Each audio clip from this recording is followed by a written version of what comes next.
Bom dia a todos, é um enorme prazer estar aqui com vocês no Centro de Mídias, né, trazendo mais uma aula para vocês aí do 7º ano do ensino fundamental. Eu estou aqui junto comigo está para fazer essa aula a professora Cléo. Um prazer enorme estar com a senhora aqui. Um bom dia, professora. Igualmente, bom dia, muito obrigada pelo convite. Sejam bem-vindos, 7º ano do ensino fundamental. Vamos fazer algumas considerações antes de iniciarmos a aula de geografia, o qual o tema é a linguagem gráfica na geografia, parte 2. Então, antes de iniciarmos a aula, é importante que vocês organizem, o material para anotações e que façam as anotações, digamos assim, no caderninho e também comentários no chat. Lembrando que o chat é uma ferramenta muito importante e que é pertinente comentários referente à aula. Então, vamos lá. A aula vai ser ministrada pelo professor, Antônio. Eu vou mediar a aula, eu sou a professora Cléo Barros. E a habilidade que vocês precisam desenvolver, pessoal, é elaborar e interpretar gráficos de barras, gráficos de setores e histogramas, com base em dados socioeconômicos das regiões brasileiras. A temática, forma de representação e pensamento espacial. O objetivo do conhecimento são mapas temáticos no Brasil. É importante ressaltar, vejam, observando os gráficos, e, lógico, o professor Antônio vai ministrar muito bem essa aula, a importância da matemática auxiliando a geografia. Às vezes fala assim, mas para quê? Matemática, geografia. Veja que eu vou fazer, o professor e eu, lógico, a dupla aqui, vai estar fazendo a leitura dos dados tão importantes que ele vai estar passando para vocês, usando a matemática. Viu como a matemática é importante? Não é, professor Antônio? O que você acha? Muito bem lembrado, professora. Até a gente está unindo aí a interdisciplinaridade, principalmente aí da matemática, da geografia, sempre lembrando que o gráfico é um instrumento importante para a gente estar avaliando os temas que são abordados, principalmente em noticiários aí. Então, muitas vezes se fala em dados, e acaba só falando, enumerando, e muitas vezes fica difícil o entendimento. Então, o gráfico ele serve para isso. Ele vai transformar um enunciado, de números principalmente, sobre um tema, mostrando no gráfico. Então, fica muito mais fácil a visualização. Por isso que é importante vocês saberem como é que se forma e como se constrói um gráfico de barras, um gráfico de colunas, que, por sinal, em uma aula anterior aí vocês tiveram no próprio 7º ano, porque essa aqui, nós estamos falando sobre uma aula que é parte 2, que vai tratar de outros 2 gráficos que não foram tratados na aula anterior, que vocês viram, gráfico de colunas e gráfico de barras. E por falar em gráficos de colunas e gráficos de barras, professora, a gente vai ter vamos dialogar aí, uma atividade rapidinha, só para ver como é que eles estão, Exatamente. Agora vocês vão interagir pelo chat, e a primeira questão é, qual é o tipo de gráfico está representado na figura 1? Está vendo lá que a imagem da figura 1 é o mapa do Brasil. Na questão 2, qual o tipo de gráfico está representado na figura 2? Então, tem um outro tipo de gráfico. Então, vamos ver, esperamos a participação de todos, tá? Só lembrando que vamos deixar aí alguns minutos para vocês estarem visualizando, pensando. Vocês já tiveram uma aula sobre esses 2 tipos de gráficos, então prestem bastante atenção, não confundam, porque é importante aí vocês reverem para depois a gente conseguir dar os próximos passos aí. Então, nós vamos deixar alguns minutinhos aí para vocês responderem. E nós voltamos já já.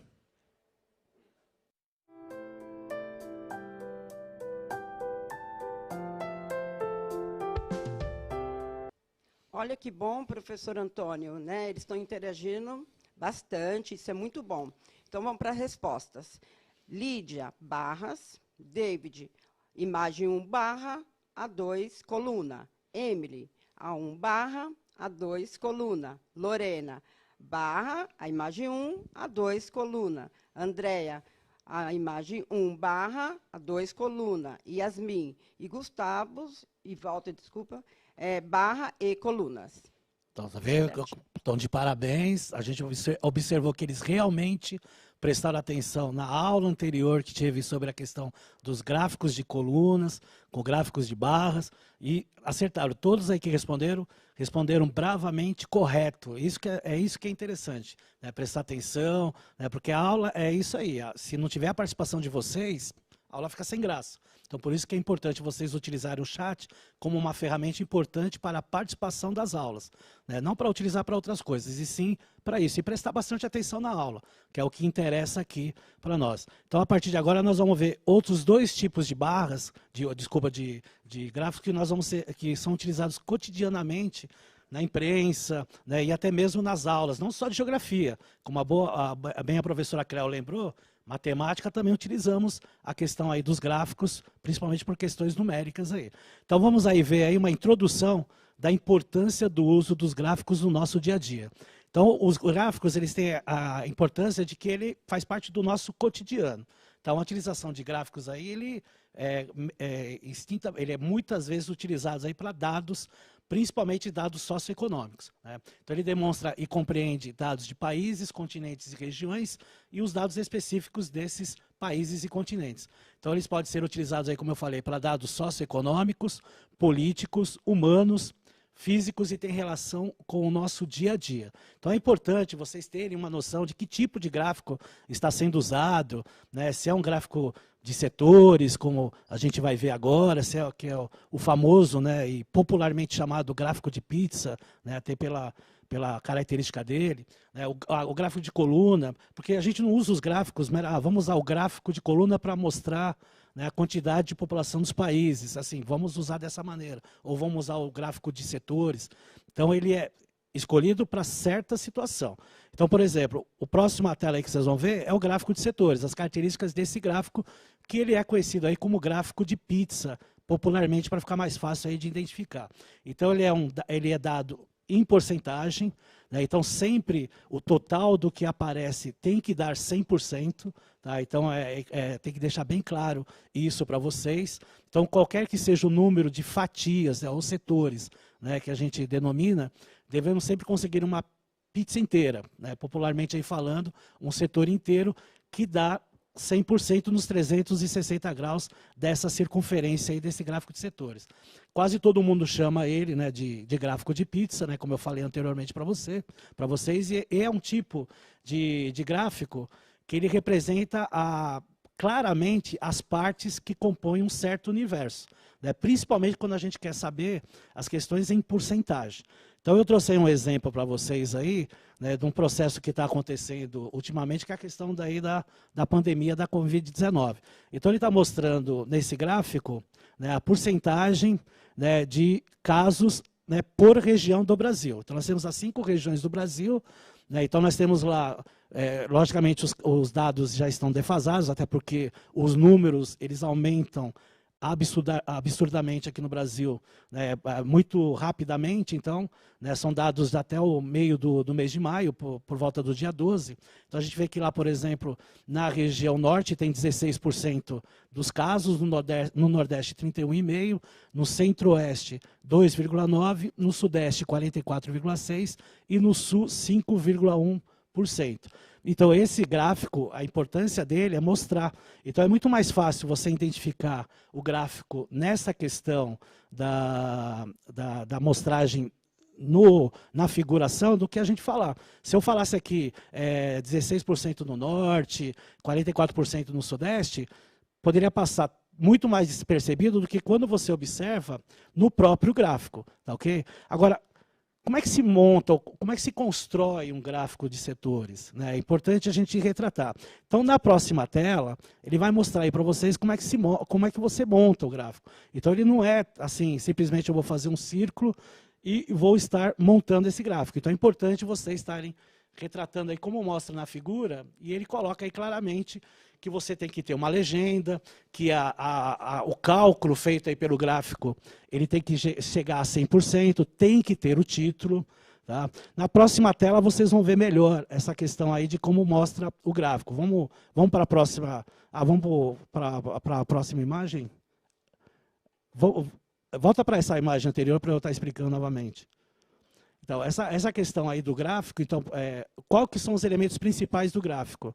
O gráfico de setores, ele tem lá o título, tem a legenda e tem, né, as fatias que vai mostrar aí e dar 100%. Tá? É nessa situação aí que acaba mostrando. Perfeito, professora? Sim, professor Antônio, a gente pode observar que são conversões cartográficas que são utilizadas no mapa e também no gráfico, que aí vai possibilitar a leitura dos dados.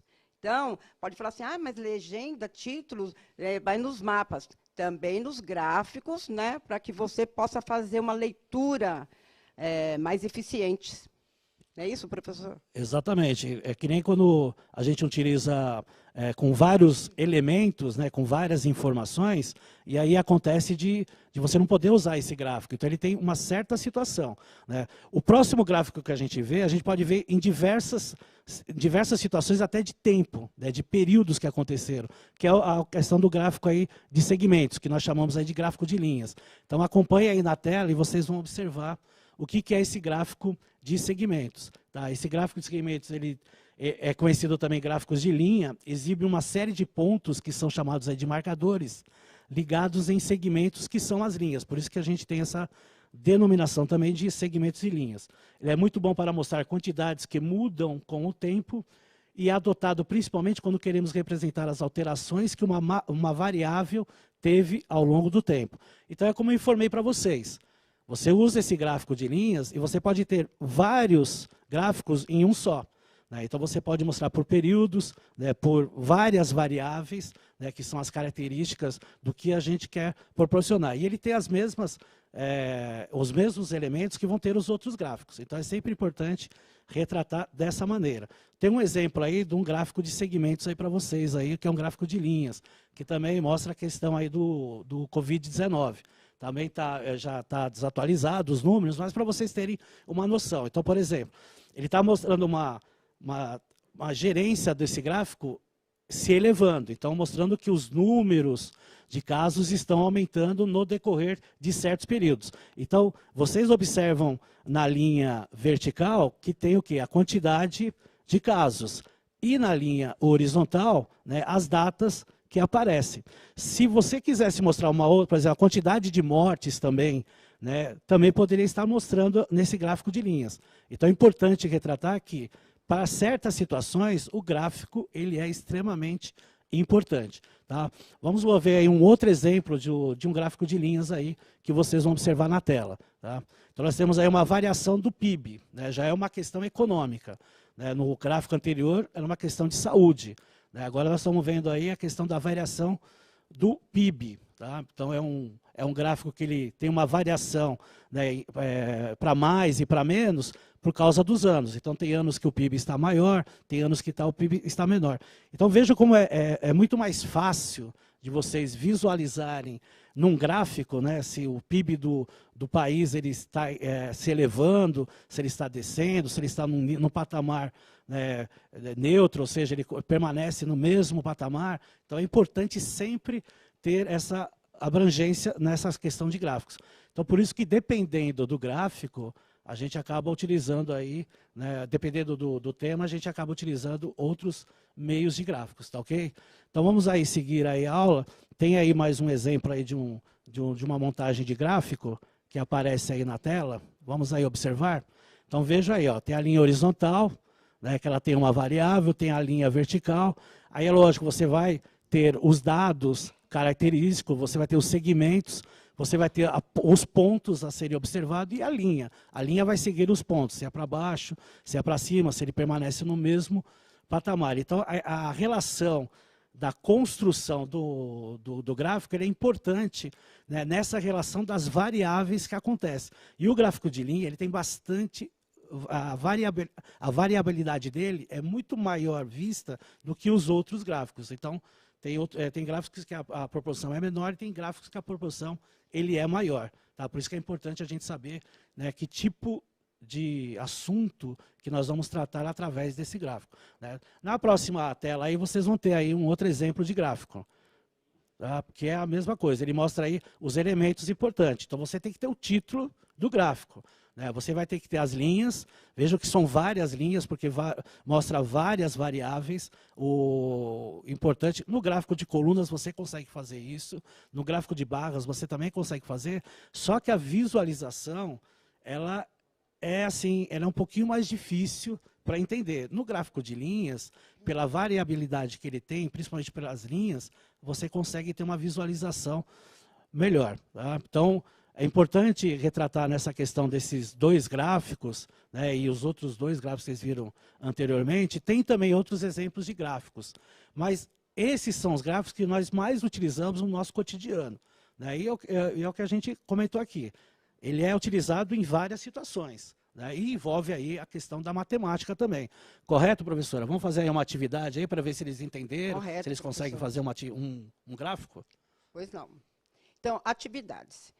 Elaborar um gráfico de linhas de acordo com os dados da tabela abaixo. Então, você tem uma tabela em que vocês vão elaborar um gráfico, né? Então, aproveitando aí a explicação do professor, a explanação do professor Antônio, agora vamos ver, né? Interagindo aí no chat, lembrando que é uma ferramenta muito importante e que vocês façam um comentário pertinente à aula. Né? Então, vamos lá, elaborar um gráfico. O professor vai dar mais um tempinho, né? Para que eles possam. Nós vamos deixar um tempo.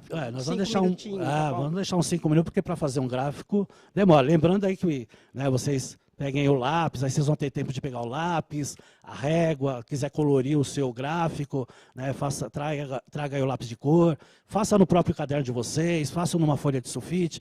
O importante é vocês praticarem aí. Então, vocês estão vendo que são dados, também dados já defasados, né, mas é importante retratar sobre o Covid-19, aí que dados por notificação. Então, façam esse gráfico aí tranquilamente, aí nós retornamos e aí eu vou mostrar aí como é que eu fiz o gráfico. Que o gráfico que vocês vão ver foi eu mesmo que fiz. Então, até mais.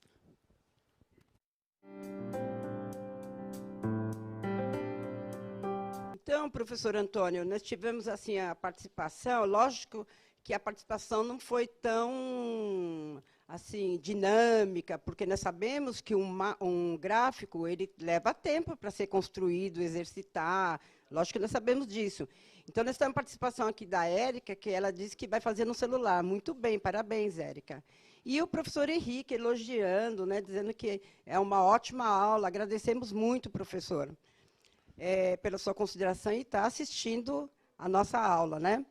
E é importante, assim, estar enfatizando que essa construção dos gráficos, ela é muito importante que vocês aprendam no 7º ano, porque vocês estão vendo isso no seu dia a dia. As mídias, né, os telejornais, eles estão apresentando a evolução, infelizmente, da doença na cidade de São Paulo, no estado de São Paulo, em outros estados e no Brasil, pelo gráfico, e gráfico de linha, né, que a gente todo dia fala, o pico, já chegou no pico, e a gente vê a pandemia crescendo no nosso país, e aí é importante você entender a construção desse gráfico, porque aí você vai compreender a leitura quando passado pelo menos assim, pelos professores, pela mídia. Exatamente, é isso que o importante é isso, é aprender a visualização desses gráficos, que é importante, porque é uma leitura do que está acontecendo e principalmente a construção dele. Né? Então, vocês são aí os alunos do 7º ano, eu quero até agradecer a participação de vocês. A gente já sabia que pelo chat é complicado, você não vai dar resposta, né? Leva um tempo para fazer o gráfico, vocês podem continuar fazendo o gráfico, isso é importante também, porque a prática de vocês aí é o conhecimento. Né? Agradecer ao professor Henrique aí pelo elogio, né? Nós estamos aqui para colaborar, né? E vocês também colaboram com a gente, dando as sugestões. A gente tem muitas sugestões aí dos professores feedback, que trabalham. Né? Feedback. O famoso feedback, exatamente.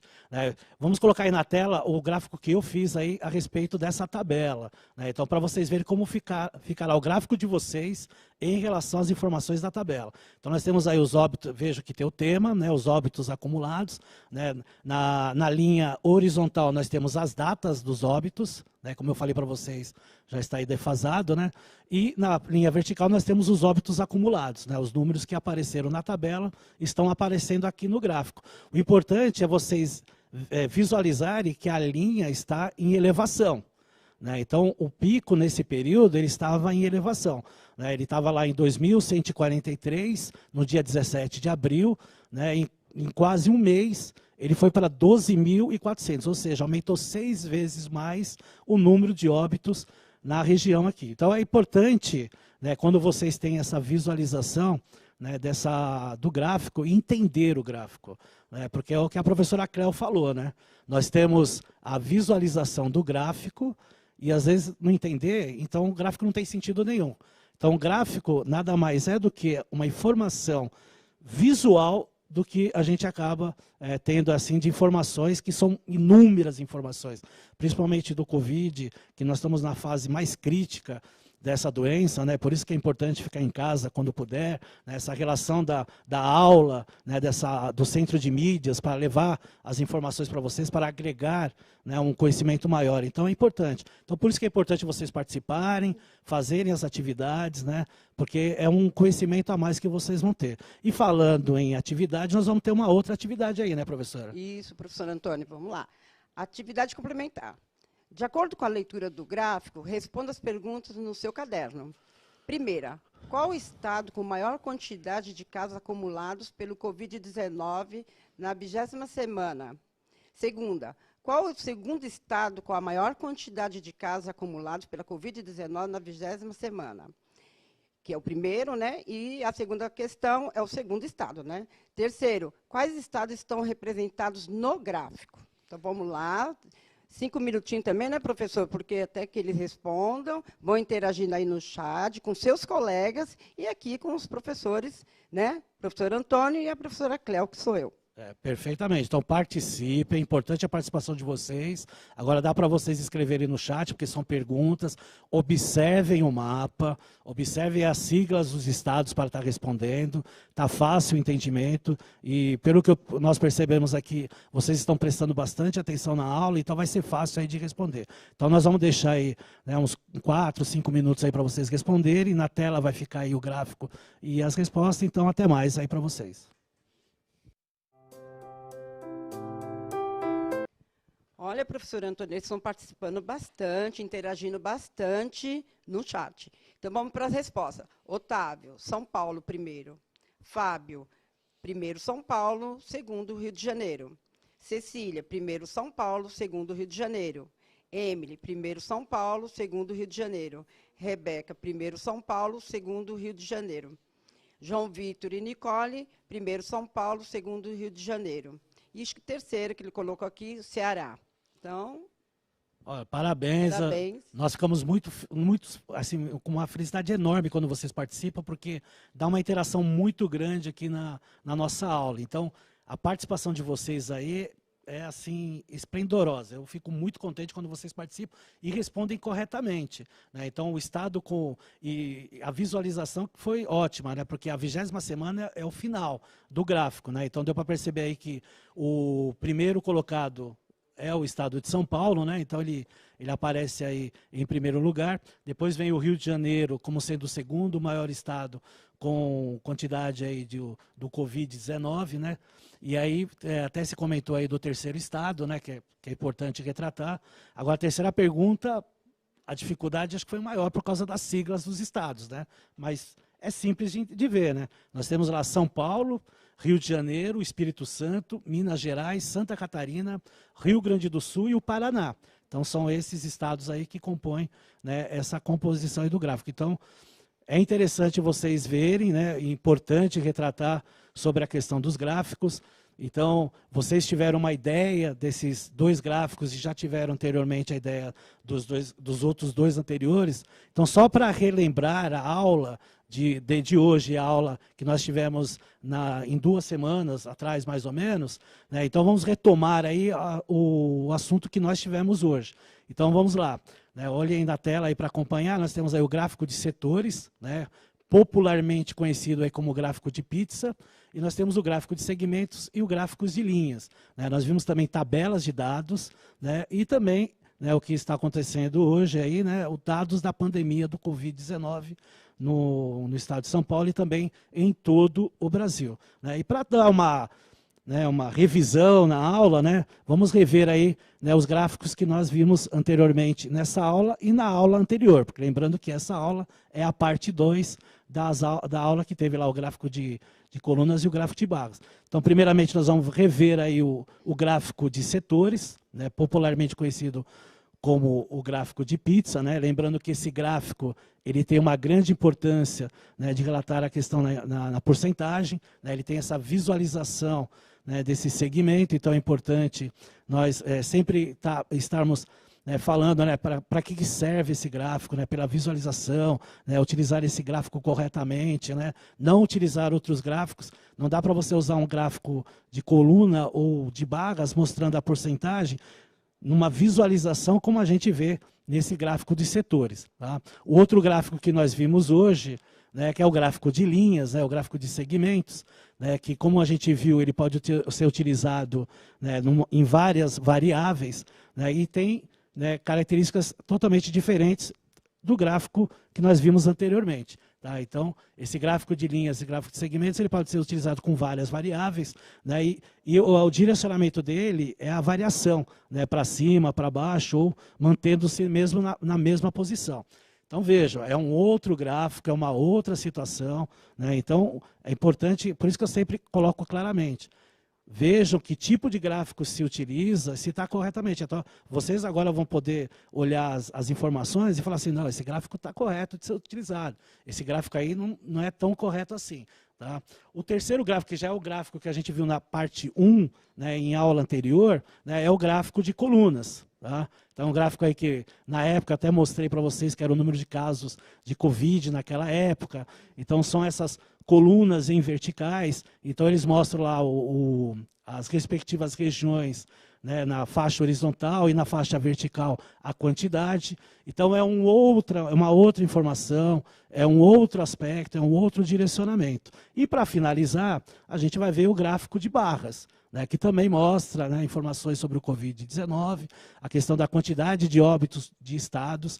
Então, também mostra, né, vertical os estados, horizontal mostra a quantidade. Veja que o processo é inverso do processo de colunas. Então, veja, cada dado, cada especificação, cada variável, ela é importante de retratar.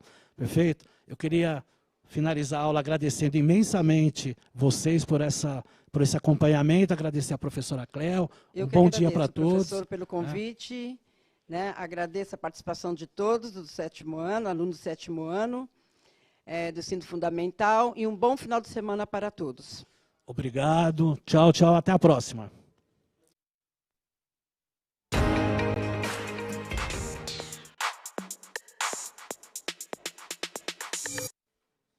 Bom dia!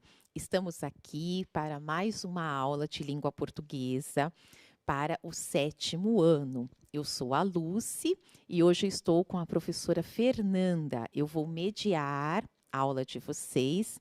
Seja bem-vinda, professora, e a professora Fernanda vai ministrar esta aula, tá bom? Seja bem-vinda. Obrigada, professora. Bom dia. É um prazer estar aqui novamente para mais uma aula. E vamos lá? Vamos. Bom, o tema da nossa aula hoje, contos, tá bom?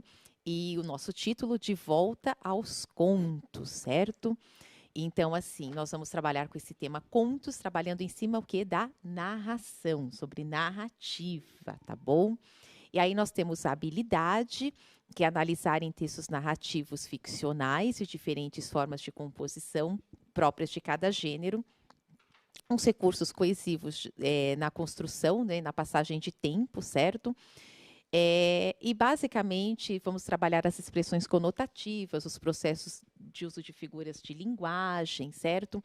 Os recursos linguísticos, gramaticais. Eu não vou ler toda essa habilidade, porque ela é enorme, né, Fernanda? Ela é longa, então, né? Vamos, né, pular essa parte para não cansá-los.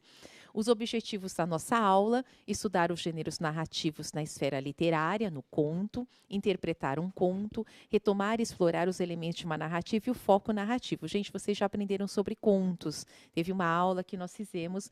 Vocês se lembram daquele texto da Mentira e as Penas?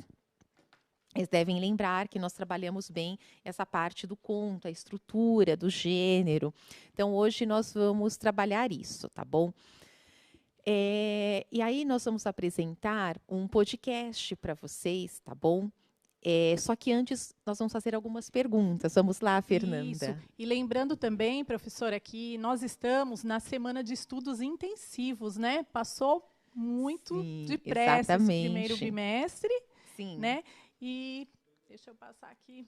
E por isso dessa retomada, nós vamos retomar esse gênero. Vocês viram aquele conto da mentira e as penas, e hoje nós vamos fazer uma retomada.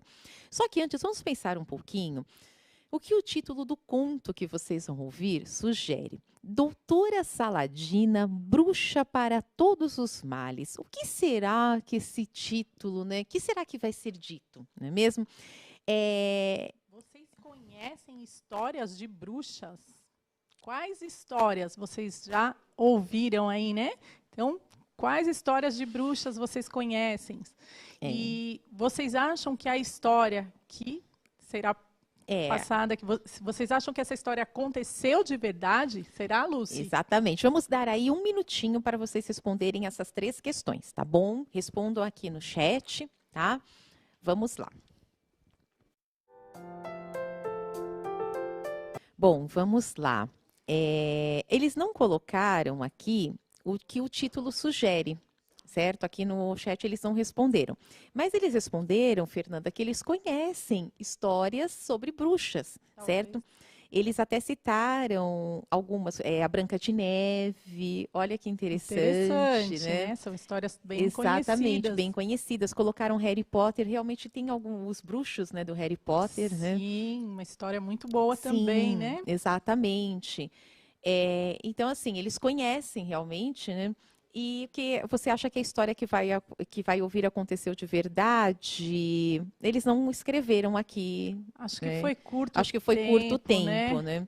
Mas vamos lá. Então, gente, vamos ouvir o podcast. É um podcast um pouquinho longo. Hoje nós vamos ter uma história longa, um conto. Podem soltar o podcast, por favor.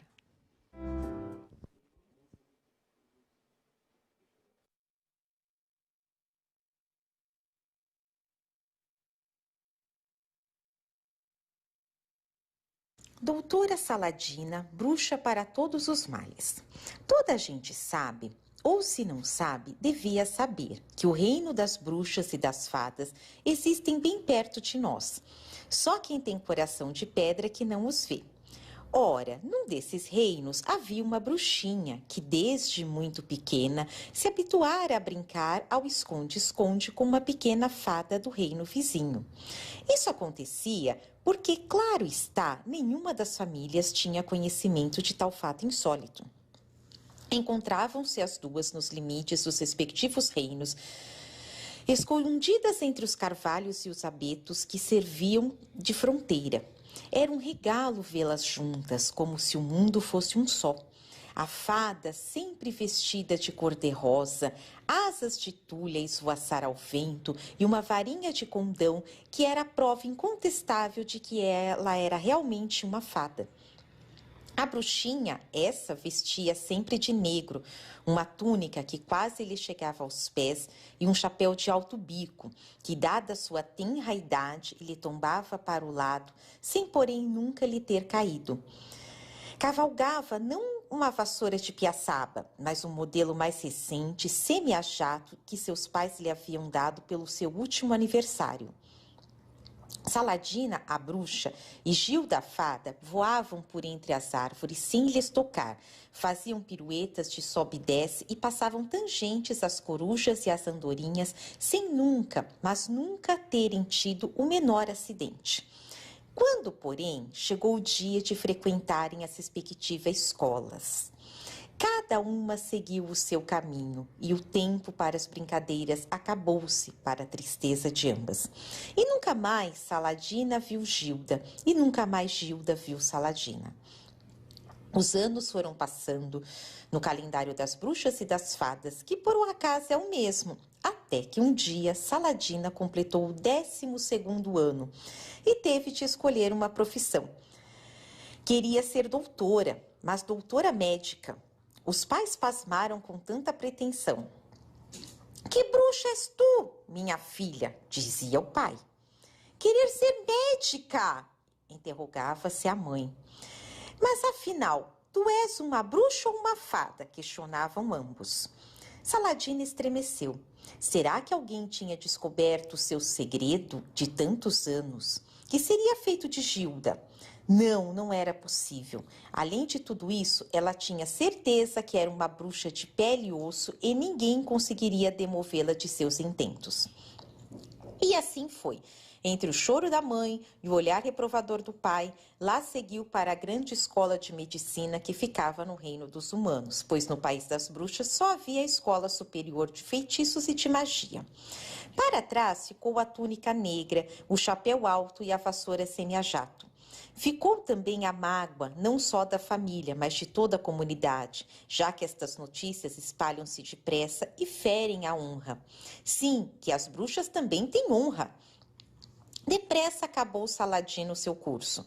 Aluna brilhante, nunca reprovou nenhum ano e quando se viu com o diploma na mão, não cabia em si de felicidade.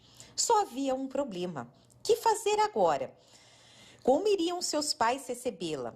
Quando bateu de mansinho à porta de sua casa, o número 13 da Rua da Assombração, o seu coração de bruxa, pela primeira vez fraquejou. E apesar de a terem deixado entrar, logo sentiu que a sua atitude não fora perdoada.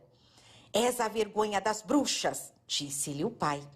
Mas é feitiço do meu feitiço. Podes ficar nessa casa, embora sejas pouco digna das teias de aranha que te cobrem a cama. Foi neste ambiente que Saladina se aventurou a abrir o seu consultório. Tudo a rigor, como aprendera com os humanos. À entrada, um letreiro que dizia: Doutora Saladina, médica para todos os males. Pouca sorte tinha essa nossa amiguinha.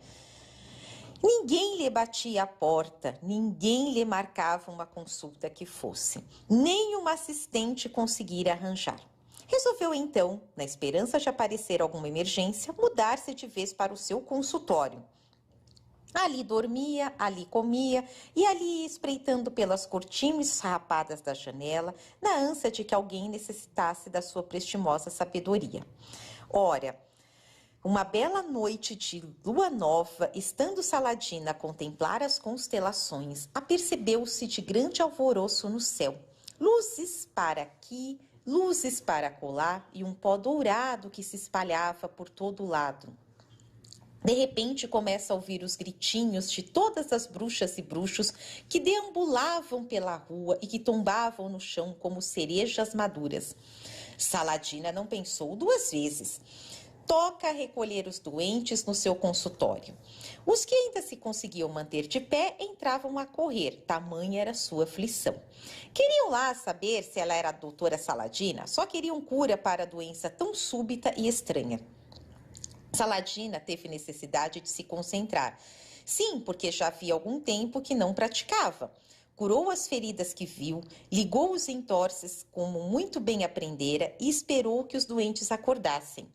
Nada, não acontecia nada. Então Saladina, sem perceber como, ergueu os braços e começou a praguejar. Afasta-te, pó de fada, renega o teu perfume já. Xoxô, penugem de tule, abracadabra, já está. Como por magia, todos acordaram. Quando se aperceberam de quem os tinha salvo, nem queriam acreditar. Muito a medo, lá foram agradecendo a doutora médica. Envergonhados, saíam fazendo vênias, sem ousar voltar as costas. Nos jornais do dia seguinte, a nossa amiga era figura de destaque, que tinha sido corajosa enfrentando aquela epidemia misteriosa, que até os bruxos mágicos haviam recorrido aos seus serviços. E nos televisores a notícia repetia-se constantemente em emissões de última hora. Quem não entendia muito bem este fenômeno era a própria Saladina, que ainda hoje está para saber como lhe foram sair tais palavras da boca. O que ela também não sabe é que naquele dia os serviços secretos do Reino das Bruxas tinham registrado uma invasão do seu espaço aéreo por um pelotão de fadas, comandado por Gilda, mais conhecida no meio da espionagem por Agente Secreto 00 Pó Dourado. Claro Claro está que este fato não veio nos jornais e permaneceu fechado a 70 chaves no cofre dos segredos da bruxa reinante. Quando passarem por aquela rua além, aquela logo ali acima, se estiverem atentos, poderão ver a fila de clientes que Saladina tem à porta do consultório. E talvez, com um pouco de sorte, consigam vislumbrar um vulto cor-de-rosa que esvoaça levemente sobre o edifício para não ser detectado pelos rares do reino. Quem poderá ser? Pois se virem tudo isso, não se assustem. É que bem perto de nós há o reino das bruxas e o reino das fadas, e só não os vê quem não quer ou quem tem coração de pedra. Muito bem. Você gostou da história que você ouviu? Por quê? Agora nós teremos um tempo aí para responder algumas questões, né? Você sabe por que essa história é um conto? Tente explicar. E você já deve ter lido contos e crônicas, certo? Qual é a diferença entre eles? Então, Lúcia, acho que 3 minutinhos, 4? Isso, acho que não, 2 minutinhos. 2 dá minutinhos? Tempo. 2 minutinhos, são só 3 questões, vamos deixar as questões na tela, tá bom? Ok, então vamos lá.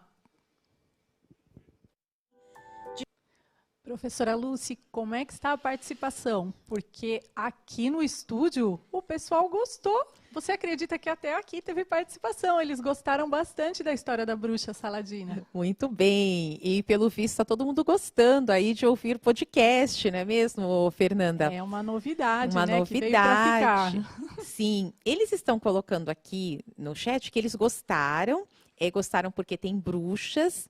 E colocaram aqui, você sabe por que essa história é um conto? Eles colocaram, porque é uma história de ficção, porque tem bruxa. Eles só não colocaram a diferença entre contos e crônicas. Isso nós vamos explicar, porque em uma das aulas vocês ouviram a história da Mentira e as Penas, certo? Que é um conto, né? Então, nós vamos explicar hoje a diferença, né, Fernanda, entre Sim. contos e crônicas, Hoje tá vamos bom? abordar um pouquinho essa questão Exatamente. aí, do Mas conto eu e da achei crônica. muito, desculpa ter interrompido, muito interessante eles terem falado, né, que gostaram da história, né, que tem bruxa na história, né? E teve uma aluna que colocou o seguinte, que crônicas são pensamentos e contos não são histórias verdadeiras. Na verdade, ela chegou pertinho, né, do gênero crônica, né, a respeito Isso. de fatos do cotidiano, porque uma crônica reflexiva também ela reflete, né, os pensamentos, não é mesmo? Muito Então, bem. ela chegou perto, mas vamos lá para as explicações. Isso, é importante a participação e mesmo que você não tenha certeza da resposta, nós queremos isso mesmo, que vocês participem e durante a aula a gente vai esclarecendo aqui, né? Agora que você já tentou aí fazer a diferença entre o conto e a crônica, vamos aos conceitos. O conto, ele é uma narrativa curta, né? Curta no sentido de que tem poucas personagens. Ele possui a apresentação, o conflito e o desfecho.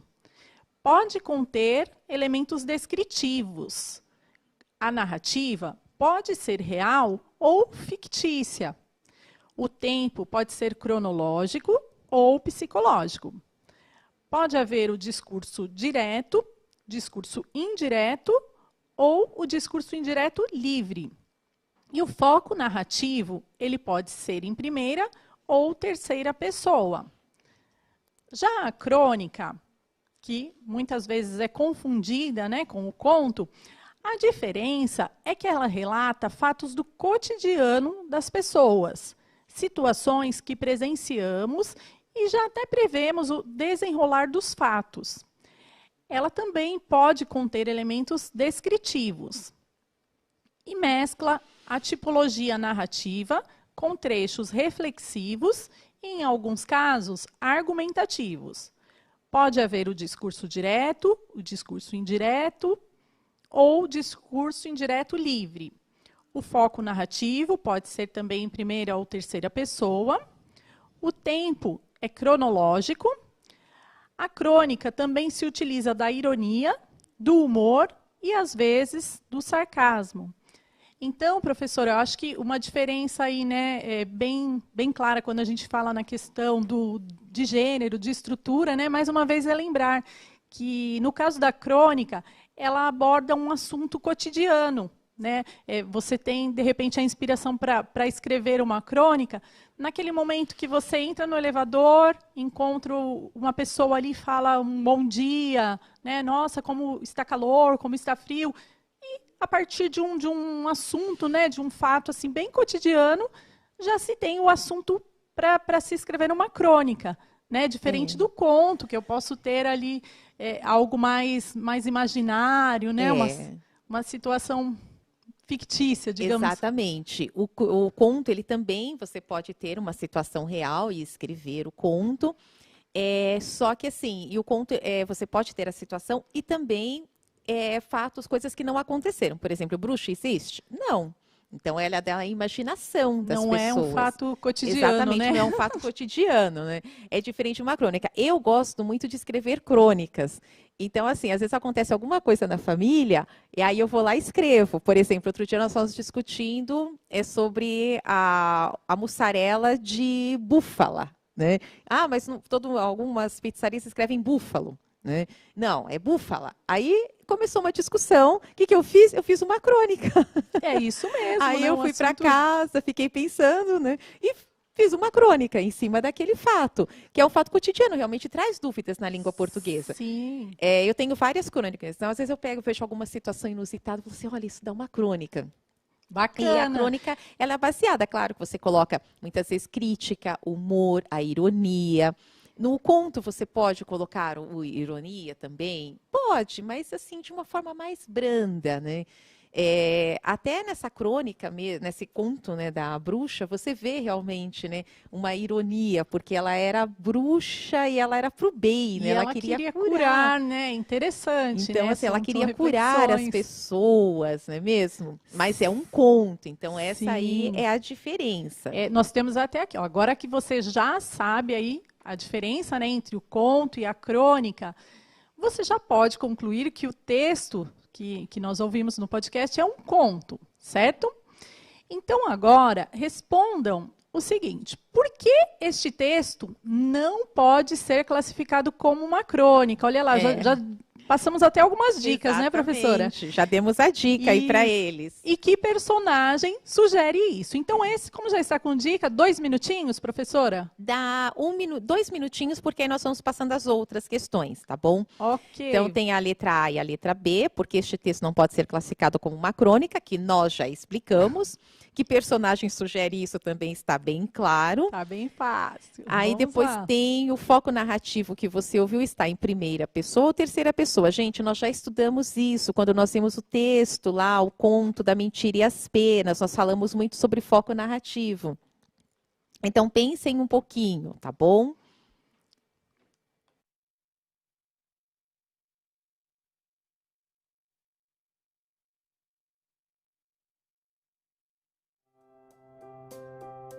Professora Lúcia, como é que foi a participação?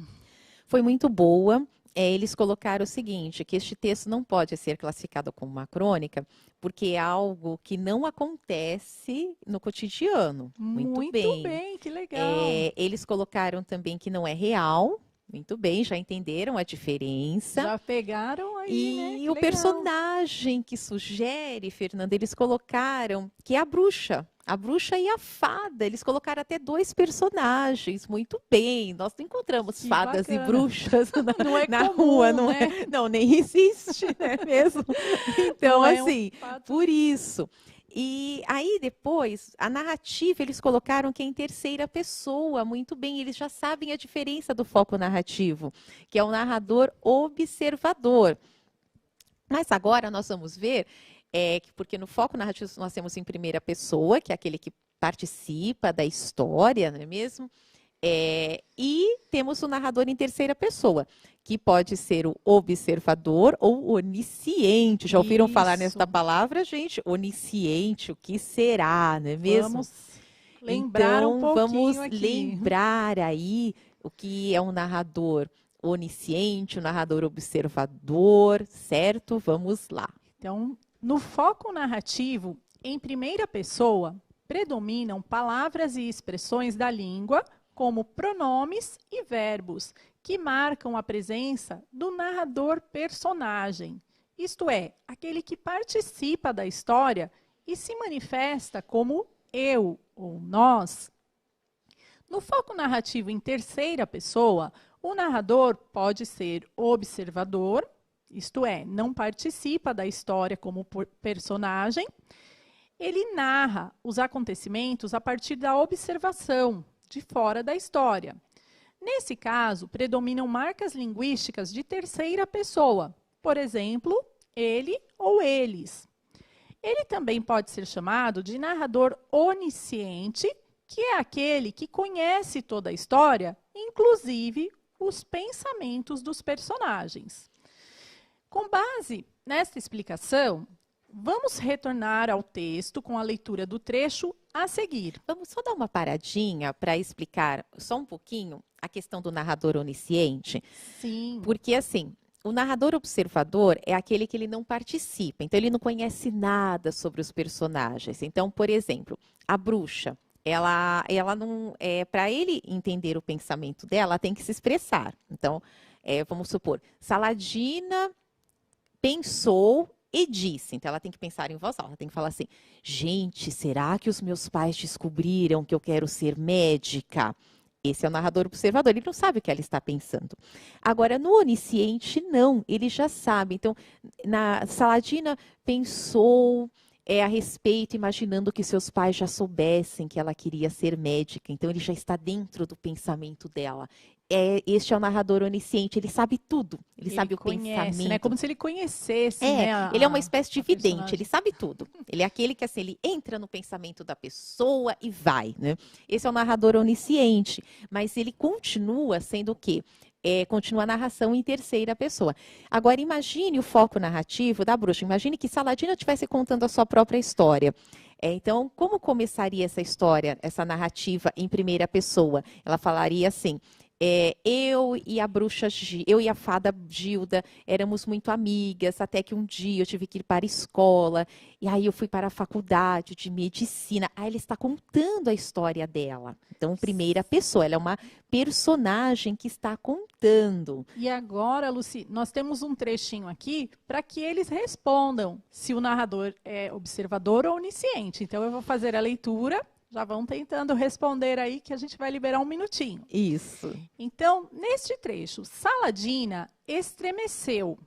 Será que alguém tinha descoberto o seu segredo de tantos anos? Que seria feito de Gilda? Não, não era possível. Além de tudo isso, ela tinha a certeza que era uma bruxa de pele e osso, e ninguém conseguiria demovê-la de seus intentos. Então, um minutinho aí para que vocês respondam se o foco narrativo deste... Aliás, já está afirmando, né? O foco narrativo, ele está em terceira pessoa. Agora, nós queremos saber se ele é um narrador observador ou onisciente e por que vocês acham? Lembrando da nossa explicação de agora, tá bom, gente? Vamos lá, um minutinho para vocês responderem a esta questão.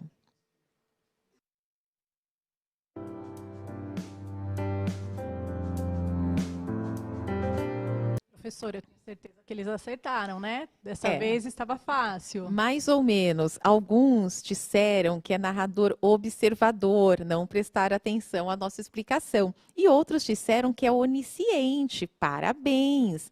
Por quê? Porque, gente, prestem atenção. A Saladina estremeceu. Será que alguém tinha descoberto o seu segredo de tantos anos? Que seria feito de Gilda? Não era possível.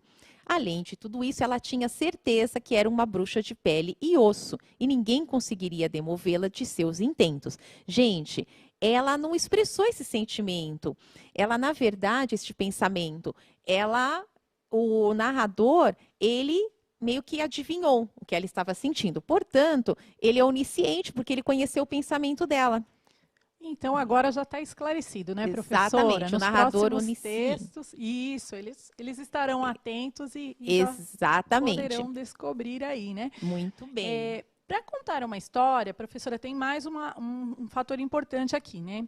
O narrador, em geral, situa as ações e os acontecimentos no tempo e no espaço, que são elementos da narrativa. Então, é importante aí pensar no tempo e no espaço.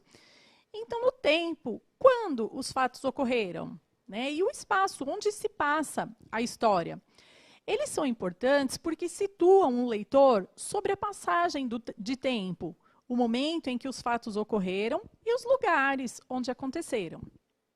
Veja o quadro a seguir com os marcadores temporais e os marcadores espaciais do conto que você ouviu. Então, nós temos um quadro e temos ali, então, alguns marcadores de tempo, né? Que seria, chegou o dia, os anos foram passando, depressa, numa bela noite de lua nova, ou já havia algum tempo.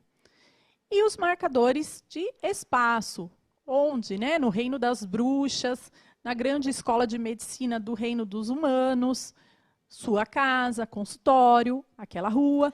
Então, acho que são algumas dicas importantes, né, professora, para quando eles forem produzir um texto, né? Os marcadores, eles... Exatamente, esses marcadores são importantíssimos, né? E eles fazem parte dos elementos da narrativa. Então, sempre situar o leitor, né? Imagine, mas onde aconteceu? A bruxa estava onde? Ninguém sabe? Ninguém viu? Não, são importantes, né, para a elaboração são os marcadores, do texto. né, espaciais, o espaço, e o marcador de tempo, em que momento aconteceu. Vocês podem ver que a bruxa, ela tinha contato com a fada quando ela completou 12 aninhos, ela teve que ir para a escola, aí os anos passaram, ela voltou para a casa dos pais, não é mesmo? Então, assim, são marcadores importantíssimos na história, que vai situando o leitor.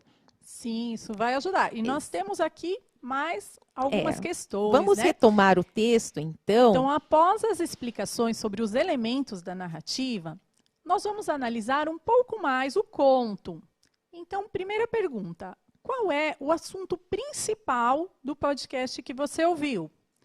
Segunda questão, essa também está fácil, hein, professora? A Saladina estudou odontologia, medicina, veterinária ou psicologia? E 3, por que as pessoas não procuravam Saladina para se consultarem?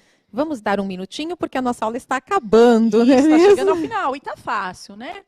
Vamos lá, um minutinho para vocês responderem. Vamos deixar as perguntas na tela.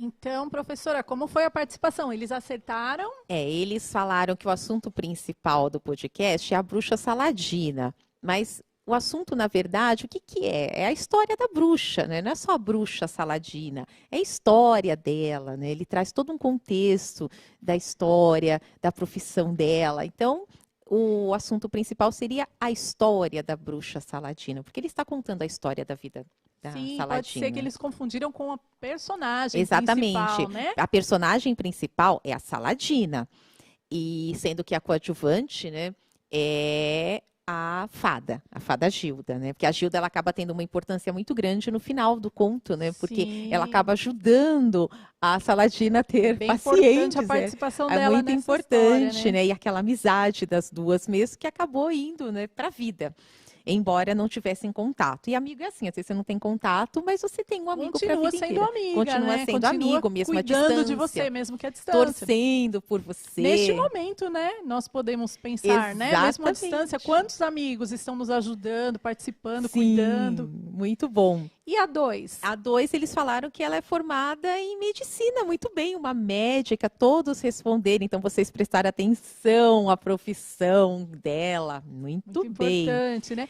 E por que as pessoas não procuravam a Saladina? E aqui eles não responderam, né? Mas por que será, gente, que as pessoas tinham medo? Vocês concordam comigo? Nossa, uma bruxa, eu vou lá me consultar com uma bruxa, vai fazer maldade. E na verdade não, né? Ela era até uma bruxa boazinha, não é mesmo? Sim, e podemos pensar também o seguinte, como era o reino das bruxas, eles poderiam pensar até o contrário, né? O que é que ela está querendo fazer de o lado bom? Como assim, né? Uma bruxa? É interessante. Então, agora, vamos ver. Na aula anterior, vocês viram entrevista, certo? Que foi até a entrevista lá, foi a entrevista da revista Mais, vocês lembram? Muito bem, que foi aula na terça-feira. Então é o seguinte, vocês vão pensar agora, vamos fazer assim uma intertextualidade, ou seja, os textos conversando, a relação entre os textos.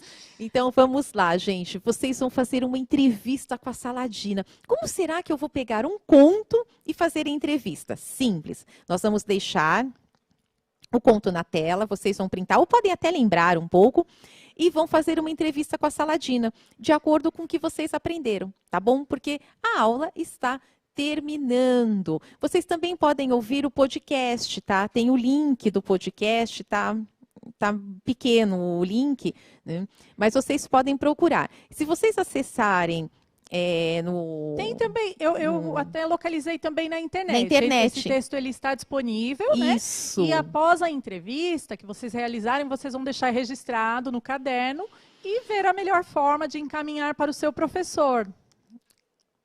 Temos até uma pergunta, um exemplo, né? Para que você realize essa entrevista. Então, você pode, por exemplo, perguntar, Saladina, por que você quis ser médica? E né? aí? E a Saladina responde, eu quis ser médica porque queria curar os males das bruxas e dos bruxos do meu reino, certo? Gente, bom dia para vocês, foi um prazer estar aqui e até a próxima aula. Muito obrigada, foi muito rápido. Até a próxima, gente. Bons Gratidão. estudos.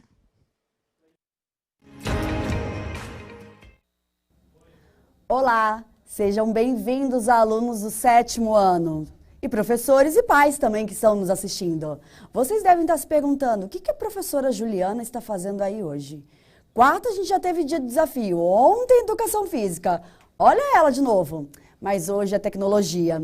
E sim, a gente já deu outra aula para o 6º ano e aí falaram, mas como assim? Professora Juliana de educação física dando tecnologia?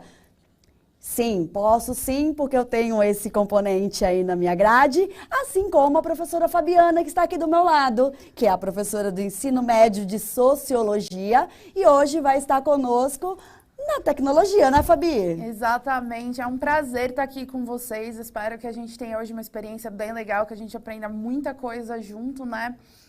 Tecnologia para vocês é um componente novo, né, entrou esse ano, né? Para quem está em escola integral, já tem aí há um certo tempo, mas quem está na escola regular é um componente novo, né, que entrou junto com o projeto de vida, com as eletivas.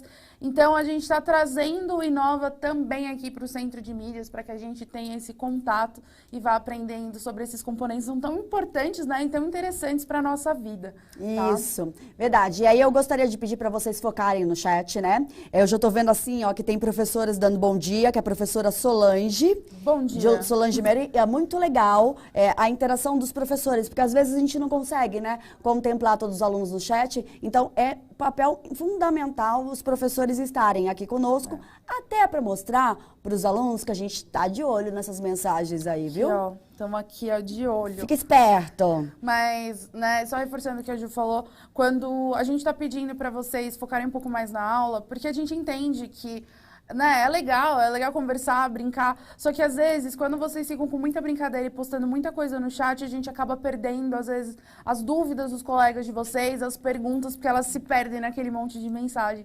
Então, tenta deixar esse espaço para o pessoal tirar uma dúvida, né, para a gente conseguir, né, ajudar aí a galera que está participando, que está aí tentando entender um pouco melhor o que a gente está falando, tá?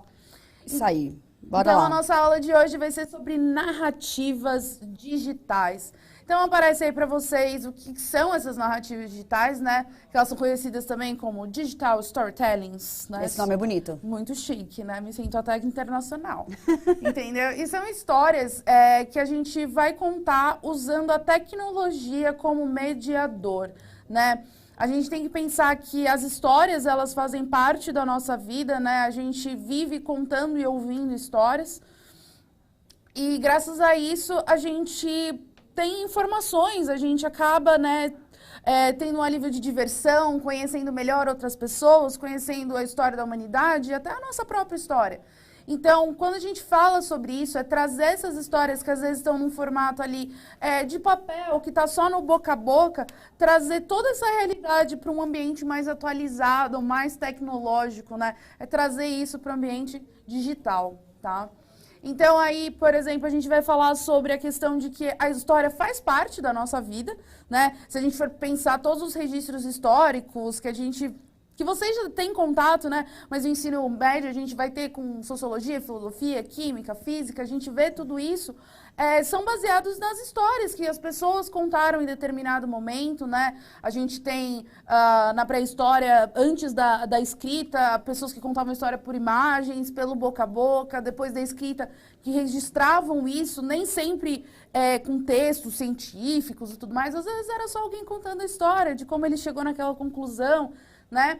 E a gente tem as histórias do dia a dia, que são as nossas histórias, as nossas fofocas, né? Porque não vamos dizer que a gente vive num mundo que a gente não ouve histórias sobre outras pessoas. Se não, o site de fofoca não estava aí, né? Saber quem tá namorando quem, que acabou com quem, né? Site que a gente lê aí. Ah, falando em namorar com quem?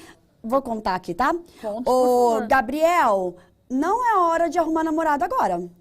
Gente. Não é hora. E a Sofia tá falando que tá solteira aí, como que é, Sofia? Tá solteira, mandou até o número. Gente, cuidado com isso, estamos na aula de tecnologia. Esse seu número aqui exposto pode causar um problema enorme para você. Então, sempre, todas as aulas eu tô pegando um ou outro que tá fugindo do assunto para mostrar para vocês que a gente tá ligado. Talvez a gente possa até propor para uma aula, né, segurança digital, porque às vezes a gente se expõe tanto e a gente coloca em risco. Você sabe quem são as pessoas que estão vendo o seu número de celular e qual a intenção que elas têm pegando esse número? Isso é sério, hein, Fabi? Exatamente. Mais uma coisa, centro de mídias não é Tinder, entendeu? Então, por favor, né? Tem um lugar certo. Exatamente. A gente conversa um dia sobre o Tinder. A gente pode falar sobre Tinder, essas coisas, como agora nossas relações estão mediadas pela internet, mas aqui a gente tá para aprender sobre tecnologia e o namoro. Principalmente, vai namorar quem, gente? O coronavírus, a gente tem que ficar em casa, né? A gente não pode namorar, não. Tem que ficar em casa ali, ó. Quando acabar a pandemia, a gente já pensa nesses namoricos aí da vida. Então, assim, isso, por exemplo, é a gente contar a nossa história. A gente, por exemplo, já sabe que ela tá solteira e que o nosso colega aqui está procurando um namorado. Isso são as histórias que a gente conta e elas também são muito importantes e relevantes, porque elas contam uma parte de quem a gente é. Elas contam, às vezes, o que fez com que a gente se tornasse o que a gente é hoje, né? A minha história, tudo que eu vivi até hoje é que fez com que eu seja quem eu sou, né? A história que a Ju viveu fez com que ela fosse quem ela é, né? E vocês podem olhar, nós somos pessoas completamente diferentes, porque a nossa história foi diferente, isso é importante.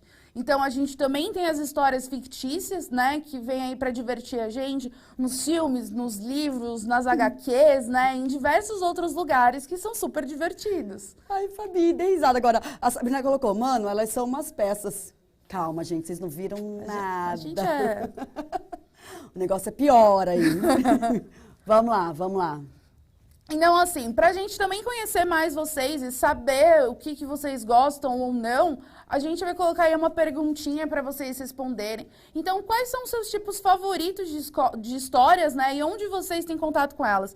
Não precisa ser livro, pode ser podcast, pode ser filme, gibi, quais tipos de história? Até se for fofoca, se a sua diversão é ficar lendo fofoca dos famosos... Mas não conta fofoca da amiga que tá aqui no chat também. Não é pra contar fofoca, né? Se depois você quiser, você manda no particular que a gente lê, né? Porque fofoca é sempre divertido. Aliás, tá acontecendo isso, né? Já tem um monte de aluno encontrando a gente aí no Instagram e tal, né? Gente, mentira, fofoca. A gente tá brincando, não precisa mandar fofoca das pessoas, não. Mas dizer pra gente qual é o seu tipo de história favorita e onde você tem contato. Então, é no livro físico, é no gibi físico, ou você gosta de ouvir rádio, né, ver TV, ou pela internet, aonde você tem acesso a essas histórias e quais são elas, tá? Então, a gente vai dar um minutinho aí pra vocês responderem e aí a gente já volta.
Voltando aqui, pessoal. Então, legal, ó, o pessoal ouviu o nosso recado. Nós queremos atenção, é só isso. O Anderson disse que ele gosta de ficção científica ou super-heróis, aventura, magia, livros e filmes. Mas, calma aí. Ah, tá bom, ele falou. Magia, livros e filmes. Já falava, você gosta de ficção científica e super-heróis, mas você assiste aonde? Ele colocou no final da frase. Livros e filmes. Gustavo, mangás japoneses. Aí, ó, tem mais. Yasmin, humor. Ainda bem que ninguém tá colocando terror, viu, gente? Eu tô apavorada de terror. Não coloca terror, não. Aí, ó. Foi só Foi falar. só você falar, eles sentiram. A Evelyn falou terror. Fabiana, o terror eu deixo contigo. Então, não é também minha área, porque eu sou uma pessoa muito medrosa, que se eu assisto um filme de terror, eu fico uma semana sem dormir. Então, eu já nem me aventuro. Mas eu acho muito legal, porque, assim, eu vou usar exemplo do que vocês falaram. Eu, particularmente, também gosto muito de histórias em quadrinhos, ficção científica, né? Tem esse lado aí que eu gosto bastante. Claro, tenho minhas outras preferências de leitura, mas, no caso, eu gosto muito de ler. O que não quer dizer que eu não gosto de assistir filmes e tudo mais. Então, eu tenho os HQs em casa e que me fazem assistir, consequentemente, os filmes que saem, né? Os desenhos que saem sobre isso. E assim como ficção científica, né? Dando alguns exemplos, eu adoro Star Wars, que ele aparece como um filme, mas há uns anos atrás começaram a lançar os livros que eu acabei me interessando e comprando. Ou Senhor dos Anéis, que saiu ali de um livro e virou um filme, e o Hobbit, a gente tem milhares, né? Tem o Guia do Mochileiro das Galáxias, que para vocês talvez seja um livro bem interessante, é um livro bem divertido. É uma coleção, na verdade, né, de livros pequenininhos e que tem filmes sobre isso. Então, o que acontece? Quando a gente fala... E os mangás, por exemplo, né? A gente tem Naruto, que muita gente teve o contato com o Naruto pela TV, sabe que o Naruto existe ali como um anime, mas não sabe, por exemplo, que existe uma série de mangás sobre Naruto, Bleach, a gente pode falar sobre Cavaleiros do Zodíaco, Sakura Card Captors, que são coisas que a gente teve um contato na TV, né, que apareciam, né, até na TV aberta, a gente teve contato com esses tipos de desenhos, né, de animes, né, o nome correto para desenho japonês é anime, mas que existem em versão mangá, inclusive Dragon Ball, né, às vezes quando existe essas demoras em temporadas, né, usando, por exemplo, Dragon Ball, né, que ele começou o Dragon Ball Super e aí ele pausa. Enquanto isso, estão saindo mangás. Então, às vezes, as pessoas ficam lá, ai, meu Deus, mas eu quero continuar vendo, eu quero continuar sabendo o que está acontecendo. Só que isso está saindo no escrito, né? E que uma hora vai ser transformado para TV, né? Ou para qualquer outro tipo de módulo. Assim como Harry Potter, né? Assim como Harry Potter, as Crônicas de Nárnia. Eu acho que a gente está numa crescente muito grande de livros que estão se tornando filmes.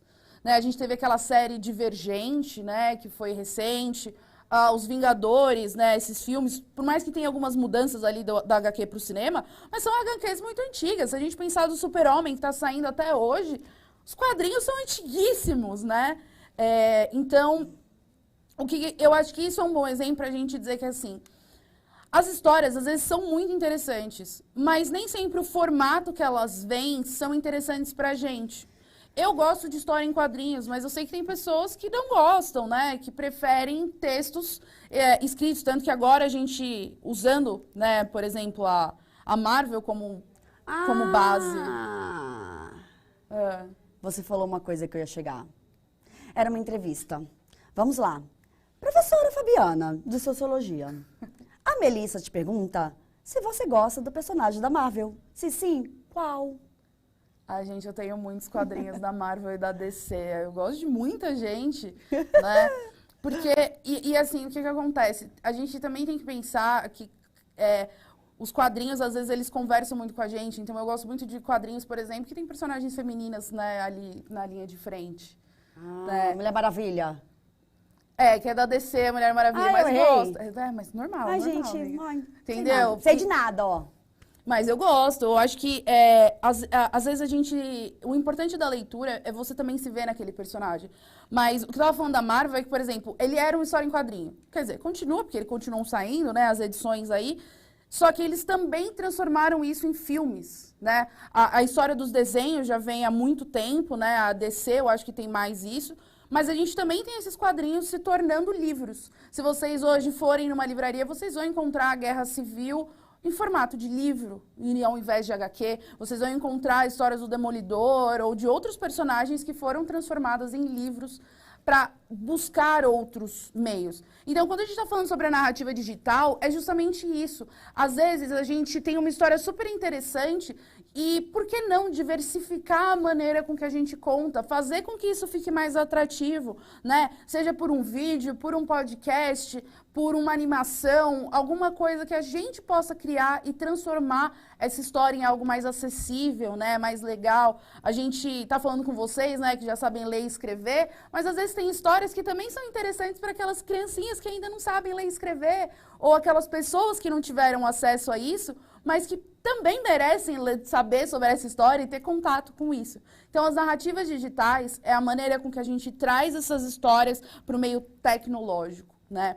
O que, é claro, tem a ver com o que você gosta. Eu, por exemplo, gosto de livros físicos. E tem gente hoje que prefere 1000 vezes aquele e-book, compra aqueles negocinhos lá de livro para poder ler.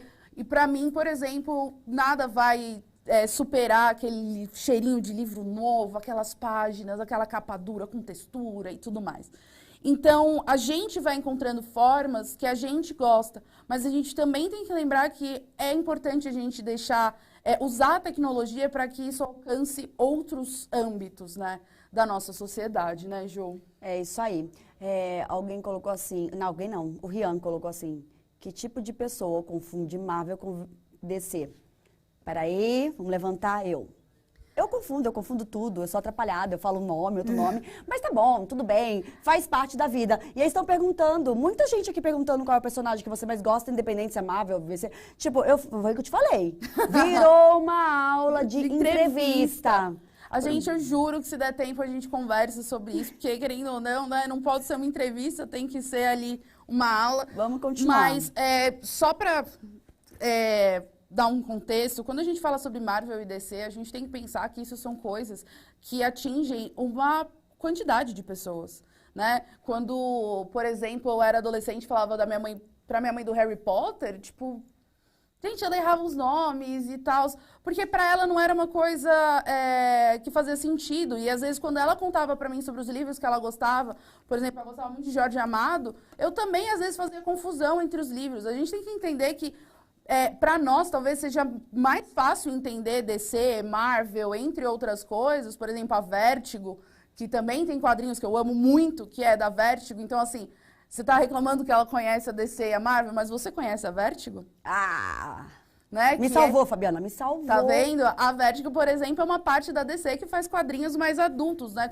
Mais adultos, assim, com uma temática mais séria, né? Então, eles já trazem mais críticas sociais e tudo mais, e é uma vertente dos quadrinhos. Então, você conhecia a Vértigo? Ó, aí, dicas pra vocês, né? Então, o que acontece? Para a gente falar sobre essas narrativas digitais, elas vão ter, sim, um formato de narrativa que a gente vê nas aulas de português, tá? Então, eu vou trazer aí para vocês na tela um modelo de como a gente monta isso. Então, para algo ser uma narrativa, ela tem que ter quem conta a história, que pode ser você contando essa história ou contando a história de outra pessoa. Tem que ter o personagem, que pode ser você mesmo, né, se você está contando a sua história, ou pode ser um personagem ou vários personagens que você cria, ou até personagens reais. A gente tem o tempo, né, porque a gente precisa dizer como ele vai acontecer, em que momento aconteceu. E aí tem o cronológico e o psicológico, por quê? O cronológico é quando a gente fala assim, olha, porque no dia 1 aconteceu isso, no dia 2 aconteceu aquilo. Às 3 da tarde aconteceu uma coisa, às 5 outra. É quando a gente segue uma cronologia, tá? Eu tô dando um exemplo assim, mas ele segue mais uma lógica cronológica, né? Agora, quando você fala sobre o psicológico, é como quando a gente conta história. A gente fala, aí ele me falou isso? Não, pera, mas antes dele ter me falado isso, aconteceu tal coisa. E aí você linka com outra coisa que aconteceu em outro lugar do tempo. É aquela história que a gente conta, às vezes, não levando em consideração o tempo, mas a relevância que as coisas aconteceram, né? Ou falar assim, então, ela tinha me falado aquilo, aí logo depois ela me falou outra coisa. Só que nesse logo depois se passaram 3 dias. Né? Não foi assim, seguidos. Então, é o tempo que a gente cria na nossa cabeça, criando uma linha de, às vezes, o que foi mais importante, ou a sensação que aquilo deu pra gente, né? Quando a gente está contando uma história, nem sempre a gente está ali cronometrando, então, porque às 2h35 ela me falou tal coisa, e aí às 2h40, né? Não, a gente vai por uma sequência das coisas que a gente vai lembrando, né? Que a gente vai considerando importantes. A gente precisa do espaço onde isso acontece, tá? Se isso acontecer numa rua, numa casa, dando exemplo do Harry Potter, né? Tem muitos cenários, então você precisa falar, o Harry Potter tá na escola agora, não, agora ele tá na casa dos tios, ele tá no beco diagonal. Se não tá acontecendo as coisas, você fala, tá, mas ele tá onde, Jesus, né? Aí aparece, não, por causa que aí ele falou com a tia dele, ele falou, peraí, mas a tia dele não pode entrar na escola, onde ele tá? Então, precisa ter uma localização de espaço. Isso está acontecendo no Brasil, é em São Paulo, é em outro país, então essa é a localização de espaço. E aí a gente tem um enredo, que como ele funciona? A situação inicial, né? Porque não adianta eu começar uma história do meio, chegar para Juliana e falar, Juliana, a prova foi muito difícil. E? Quando? Aonde? Como? Gente, que prova, tipo, sem contexto nenhum, a pessoa surge com um assunto. Então, precisa ter um início. Então, olha, Ju, tal dia eu fui fazer uma prova, e aí, olha, tava muito difícil. Tem que ter o contexto, senão ela vai olhar pra minha cara e falar... Gente, olha, vem cá, olha pra mim, deixa eu contar um segredo. Não que ela não faça isso, viu? Não que ela não faz, às vezes ela fala umas coisas, quê? Fabiana? Então, segredo nosso, tá? Vai, continua. É que assim, é claro que essas coisas acontecem na vida real, porque às vezes você acha que a pessoa tá na mesma sintonia com você. Mas quando você tem que preparar essa história e você vai pensar em como contar essa história, isso precisa ficar claro. Tá? Eu não estou dizendo que isso é um erro na nossa vida do dia a dia. Não, é exatamente para vocês entenderem a diferença. Uma coisa é uma conversa informal e outra coisa é vocês criarem uma narrativa digital. Eu acho que o exemplo é usar essa aula. Imagina se eu tivesse começado a aula daqui. Vocês não iam saber nem do que é a aula, porque vocês vão falar, meu Deus, uma aula de português, porque ela tá falando de narrativa. E aí vocês não iam entender que é sobre narrativas digitais, e aí eu ia estar falando sobre uma coisa, você ia estar perdido. Então, quando a gente conta uma história para alguém com uma intencionalidade, que é o que a gente está dizendo, né? Que é a gente montar essa história, criar essa narrativa, a gente precisa pensar nessas etapas. Então, a gente precisa dar um início, né? Dar ali uma localização para a pessoa, uma noção do que está acontecendo. A gente vai desenvolver essa história, né, e contando as coisas que vão acontecendo. A gente tem o clímax da história, que é aquele ponto alto ali, que pode ser, por exemplo, a hora que ele vai dizer que ama ela ou não vai dizer. Ai, mas o assassino chegou nela ou não chegou, ela fugiu. Que é aquele momento ápice, assim, do nervoso, da tensão, da curiosidade, do maravilhoso, né? Que é o que prende a gente na história. É justamente a caminhada para chegar nesse ponto alto. E aí a gente tem a finalização, que eu coloquei aí, que também pode não ter essa finalização, né? O que seria não ter essa finalização? Às vezes você pode deixar também esse final aberto, né? E a gente pode ter duas intenções, pode ter mais, mas normalmente a gente tem duas intenções. Pode ser igual quando um filme acaba e aí você fala, tá, e agora? E aí ele acabou. E aí você fica, meu Deus, mas agora eu preciso saber do resto, eu preciso saber como isso termina, né? Novela, série usa muito disso, né? De acabar naquele momento chave. E aí você fala, meu Deus, eu preciso saber. E aí você maratona 50 episódios em uma noite só. Porque justamente... Pra saber. Pra saber, porque como você vai... Acho justo. Justíssimo. Como você vai continuar a sua vida sem saber o que uma pessoa falou pra outra? Então... Às vezes, essa falta de final é justamente para que você estimule a pessoa a ouvir o resto da história, ou ouvir outras histórias parecidas, né? Ou, às vezes, porque você quer deixar esse final para a pessoa decidir, né? Às vezes, a gente deixa o final em aberto para que a pessoa possa colocar a sua imaginação e o seu desejo no final daquela história. Então, você fala assim, e aí eles se encontraram, ponto. E aí você dá a oportunidade da pessoa pensar, eles se encontraram, tiveram filhos, ou, não, eles descobriram que não era bem isso e cada um foi fazer uma coisa. Você dá a liberdade, o direito da pessoa escolher o final que ela gostaria que tivesse tido. Então, você também pode finalizar uma história sem final, né? Assim, lembrando, tem um contexto, né? Você não acaba do nada na vírgula, assim, tipo, e é isso. Né, tem toda uma construção para esse final acontecer, tá? E aí, quando a gente fala sobre essas narrativas digitais, é a gente trazer essas histórias para o ambiente virtual, é a gente contar histórias. Então, é muito é importante deixar claro que, assim, não é tudo que está no meio digital que entra nesse contexto. Por exemplo, quando a gente fala sobre review de produtos no YouTube, ele não está contando uma história, ele só está dizendo para você se esse negocinho aqui é bom ou não é. Então, ou, por exemplo, reagindo a vídeos. Você não está contando uma história, você está tendo uma reação a algo. Ou, por exemplo, podcasts e até vídeos informativos, científicos e tudo mais. Isso não entra no storytelling. Ele só vai entrar a partir do momento que você está contando uma história. E pode ser, por exemplo, uma história científica. Vou dar o exemplo do canal Nostalgia, que ele conta eventos históricos como se ele estivesse contando uma história. Então, ó, em 1992, fulano fez isso, fez aquilo. Ele conta uma história. Então, isso sim, ele está contando uma história histórica mesmo, né? Sobre figuras importantes, eventos históricos. Ele está contando uma história. Então, isso é um storytelling. Ou, por exemplo, quando você pega youtubers que contam sobre o dia deles ou sobre a vida deles, fatos que eles viveram, aí é um storytelling, só que falando sobre histórias pessoais, tá? E é justamente nessas histórias pessoais que a gente quer entrar. Porque, às vezes, todo mundo tem aquela história em família que é maravilhosa, ou aquela história da sua avó, ou dos seus amigos, do seu bairro, que acabam se perdendo com o tempo porque fica só no boca a boca, ou tá naquele pedaço de papel velho lá que se perdeu. Quantas receitas de família que a gente, ou vocês já devem ter ouvido, nossa, eu gostava tanto do bolo da minha avó e depois que ela morreu ninguém sabe a receita, então nunca ninguém mais comeu e ficou para a história. Por que a gente não pode achar maneiras de trazer as nossas histórias e guardar essas memórias de uma maneira divertida e até compartilhar? Porque às vezes uma história da sua vida pode ser um exemplo ou pode ser algo que ajude outras pessoas, né? Às vezes quando você conta uma dificuldade que você viveu, pode ser para outra pessoa aquela história, nossa, eu estou vivendo mesmo, né? Eu não estou sozinho, legal a sua ideia, acho que eu vou trazer isso para minha vida. Então, e tem histórias assim que a gente merece contar, são divertidas, né? Às vezes a gente só quer contar a história da nossa vida para ter aquele momento de brincadeira, de trazer uma felicidade, né, para as pessoas. Algum momento engraçado que isso viveu, passou, né? Andando na rua, cair, né? E aí eu detalho a história. Então, é isso que a gente quer trazer, é como a gente pode guardar essas memórias e compartilhar com as pessoas sobre a nossa vida. E eu não estou dizendo para você expor a sua vida, né? Mas é contar essas coisas, deixar registros, às vezes, da sua vida e do que você quer compartilhar com as pessoas no ambiente digital.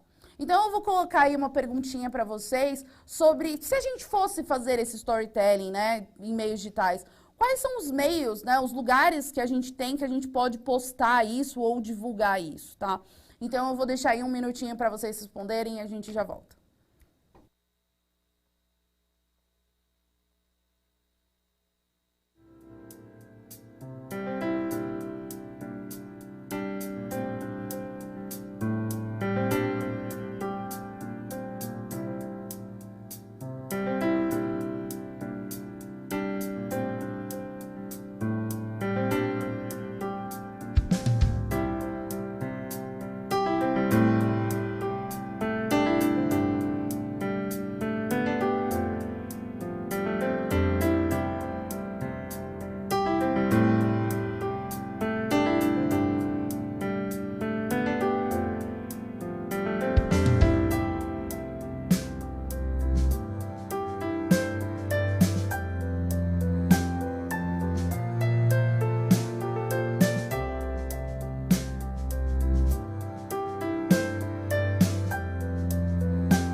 Beleza, Fabi. Ó, puxão de orelha. Teve gente que deu uma escorregada aqui no chat, aí, viu?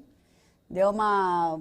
falando de algumas coisas que não são pertinentes à aula, né? Gente, ó, foca. Foca aqui, ó. Foca na gente. Foca na gente. Foca. Vamos parecer loucas agora no Planeta. Foca na gente, foca na gente. Vamos lá. O Rodrigo disse redes sociais. A Ana Luísa tem aplicativos só disso. Se quiser, conta pra gente quais são esses aplicativos, né, só disso. Porque, assim, a gente trouxe alguns exemplos, né, pra vocês. Eles colocaram mais alguma coisa? A Yasmin, Twitter. Twitter. É válido o Twitter. É que, assim, o Twitter, ele é um pouco mais limitado a isso, porque você tem a limitação de caracteres, mas a gente, por exemplo, tem aquelas pessoas que fazem aquelas imagens, né, compilando, colocando várias postagens do Twitter em ordem para montar uma história, ou às vezes aquelas histórias que uma pessoa começa e as outras vão continuando, né, que a gente vê no Twitter. Mas você Tem mais? pode falar. Posso? Você vai brigar Rapidinho, comigo? que aí a gente já... Ai, caramba, tá brigando comigo, tá vendo, gente? Vocês estão de prova. Não, gente, Júlio, olha, tem tempo, eu juro pra vocês. Se... tá acabando a nossa aula, viu? Ó, Júlio, podcast e Vinícius, YouTube. Acabou, parei. Justo. Então, ó, vai aparecer aí na tela pra vocês. Então, a gente pode ter exemplo desses storytellings por jogos, né? Jogos mais simples que a gente faz, na verdade, são histórias interativas. E se a gente pensar, os jogos que a gente joga hoje contam uma história, né? Tanto que muitos jogos viraram livros, como Diablo, World of Warcraft, Assassin's Creed, que contam histórias tão interessantes que acabaram se tornando livros, filmes e séries, né? The Witcher, acabou não, porque eu tô esperando já a segunda temporada, mas que já saiu como uma série e é uma sequência de jogos. Então, a gente também tem isso acontecendo por meio de jogos, tá? E algumas pessoas podem criar esses jogos justamente para contar histórias interativas. A gente tem textos, né, que podem aparecer no Facebook, no Tumblr, em fóruns, em diversos outros lugares, como o Twitter, né? O Tumblr, eu acho que foi uma ferramenta que a galera usa muito para criar fanfics, né, que são histórias sobre personagens fictícios. Então, eles pegam personagens de história e criam sua própria interpretação ou suas próprias histórias sobre isso. A gente tem por imagens, né? No Instagram, no próprio Tumblr, Facebook, YouTube, que a gente pode criar por meio de charges, por meio de sequências de imagem, né? É aquela história, né, que às vezes uma imagem vale mais do que 1000 palavras. A gente tem os vídeos, que a gente pode usar o YouTube. O Instagram eu coloquei o IGTV, porque dependendo do tempo que tem esse vídeo, ele precisa ser no IGTV, ele não pode ser nos stories ou dentro da plataforma. Pelo que eu me lembro, é 1 minuto. Tem o Facebook, que também te dá essa possibilidade dessa postagem desses vídeos, mas a gente tem diversos outros canais. E áudios, a gente tem os podcasts que aparecem no Spotify, no Deezer. O próprio YouTube apresenta podcasts, né? O iTunes, o Facebook apresenta podcasts. Então, a gente tem uma gama muito grande de lugares que a gente pode usar dependendo daquilo que a gente quer, tá? E aí, dando um exemplo aqui... Porque o que a gente quer com essa aula? Não só falar para vocês que isso existe, mas dizer que isso também é possível de vocês fazerem, né? A gente também tem a possibilidade de contar a nossa história e falar sobre a gente no ambiente digital, né? É claro que grandes produções, a gente precisa ter uma formação, né? Não vamos dizer que a gente lá em casa com o celular vai criar um filme de Hollywood. Mas a gente também tem a nossa possibilidade de compartilhar a nossa vida e a nossa história por ambientes digitais. Então, por exemplo, a gente tem um podcast, que é, vamos dizer assim, a evolução do rádio, né? Porque aquele rádio sob demanda, que você escolhe o que você quer ouvir, o programa que você quer ver a hora que você quiser. E ele pode ser feito em casa, né? Você pode ir lá pegar seu celular, ligar o gravador de áudio, né? Até pegar aplicativos como o Facebook, o Google Meet, o Skype, que é de chat, né? De vídeo chamada, e você pode tirar o vídeo, deixar só o áudio e criar ali uma historinha, né? Como a gente tinha antigamente as radionovelas. Se vocês não sabem o que é isso, pesquisem, porque eu acho que é um bom exemplo de como o storytelling pode acontecer no ambiente só de áudio, né? E vocês, claro, depois da quarentena, podem até se juntar para fazer essa gravação desses áudios, né? Mas pós-quarentena, fiquem em casa. É isso, Por enquanto, né? fiquem em casa. Por enquanto, fiquem em casa. E aí, quando a gente também tem a opção dos vídeos. Eu acho que os vídeos para vocês talvez seja algo mais palpável, assim, algo mais fácil de imaginar, porque hoje qualquer pessoa pode abrir um canal no YouTube, gravar um vídeo do celular, né? A gente tem pessoas que nem têm equipamento. Pensa, por exemplo, o Whindersson Nunes, que até hoje grava com uma caixa de sapato e uma GoPro, né? E tem gente que gasta milhões em equipamento, tem gente que grava só com celular, os vlogs. Então, ele te abre um leque de possibilidades maior. E ele também pode ser feito gravando pelo seu celular, por uma câmera. Ele pode ser feito com as pessoas em conjunto, né? Com várias pessoas. Agora não, fiquem em casa.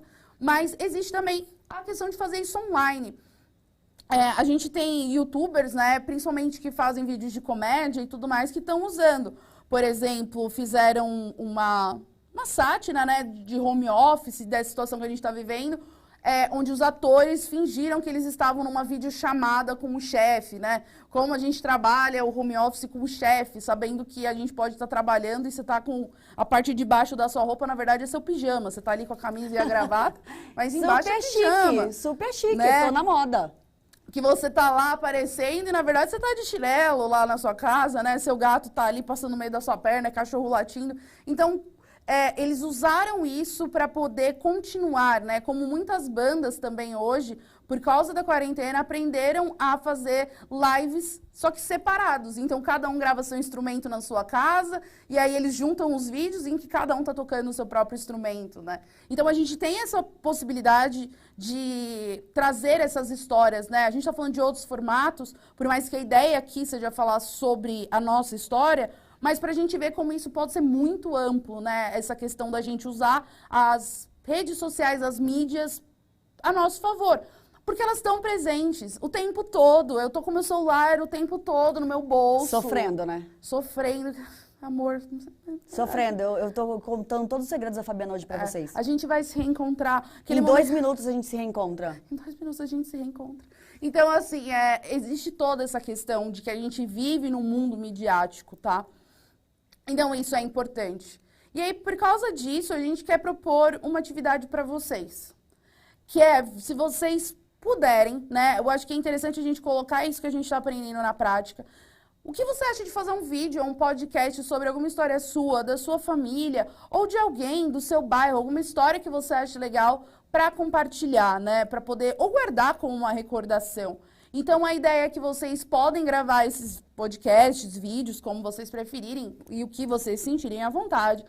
Vocês podem postar esses vídeos, né, no Facebook, no WhatsApp, Instagram, vai aparecer aí as possibilidades que vocês têm, de onde vocês podem postar isso, né? E na sequência, quais são as hashtags que vocês podem colocar lá que depois a gente vai ter acesso. Mas lembrando, se você se sentir desconfortável, se você não se sentir bem fazendo isso, não precisa postar. A gente está dando essa sugestão. Mas o que a gente quer é que você experimente isso na sua vida, né? Tenha essa vivência. Né, Ju? É isso. É isso que nosso tempo acabou. É isso. Vocês viram que eu até levantei já pra ver se ela dá uma ideia assim, tipo, Fabiana, dá beijo, tchau. A última coisa, pediram até você em casamento. Ai, gente, assim, beijo, beijo. Muito obrigada, a gente Até volta mais. depois de Qualquer hora a gente tecnologia. tá de volta.